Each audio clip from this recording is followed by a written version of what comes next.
உங்கள் உயிர் துளி இறக்க போகிறதில்ல, உங்களுடைய அலைவரிசை இறக்கலை, உங்கள் உடல் தான் இறக்குது, உங்கள் உடல் தான் போகுது, திருப்பியும் அந்த உயிர் துளி பிறக்குது.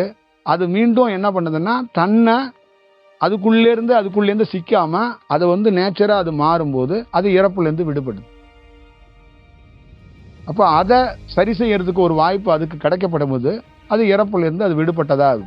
அப்போ எப்படிங்க இறப்புலேருந்து விடுபட்ட ஆகுன்னா, உனக்குள்ளே இருக்கிற விதை இறப்பே இல்லாத ஒருத்தரால் உருவாக்கப்பட்டது.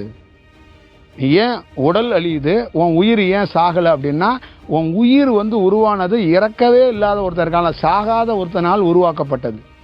அப்போ உன் உயிர் என்னன்னு நீங்களே தெரிஞ்சுக்கணும். அதுக்கு சாவு கிடையாது. அப்போ அதை உருவாக்கணவனுக்கு சாவு கிடையாது. சாவு இல்லாதவனால தான் சாவு இல்லாத பொருளை உருவாக்க முடியும். அப்போ அதுதான் அதோட விஷயம்.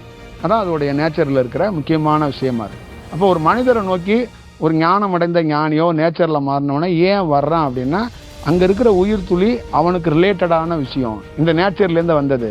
அப்போ அதை மேன்மைப்படுத்துறதுக்கும் அதை புதுப்பிக்கிறதுக்கும் அதை ஒரு செயல் செய்கிறதுக்காக வரும். ஒரு தோட்டம் இருக்குது, அந்த தோட்டத்தை நீங்கள் வீட்டில் 2 ஆளை வச்சு சுத்தம் பண்ணி தோட்டத்தை நல்லா பார்க்கறதுக்கு வேறு எதுவும் விலங்குகள் வந்துடாமல் சுத்தமாக வச்சுக்கிட்டு நடக்கலாம் போகலான்னு வச்சுக்கிறீங்கல்ல, அந்த மாதிரி ஒரு ஞானி ஒருத்தர் எதிரில் இருக்கிற ஒரு மனிதனை அந்த உயிர் ஒரு நல்ல செயல்லேருந்து இயற்கையாக பிரபஞ்சத்துலேருந்து வந்தது, அது இப்போ கொஞ்சம் அவஸ்தையில் இருக்குது, அந்த இடத்த சுத்தம் பண்ணி அவங்கள கொஞ்சம் நல்வழிப்படுத்துறதுக்கு அவரால் முடிஞ்ச உதவியை செய்ய ட்ரை பண்ணுறார்.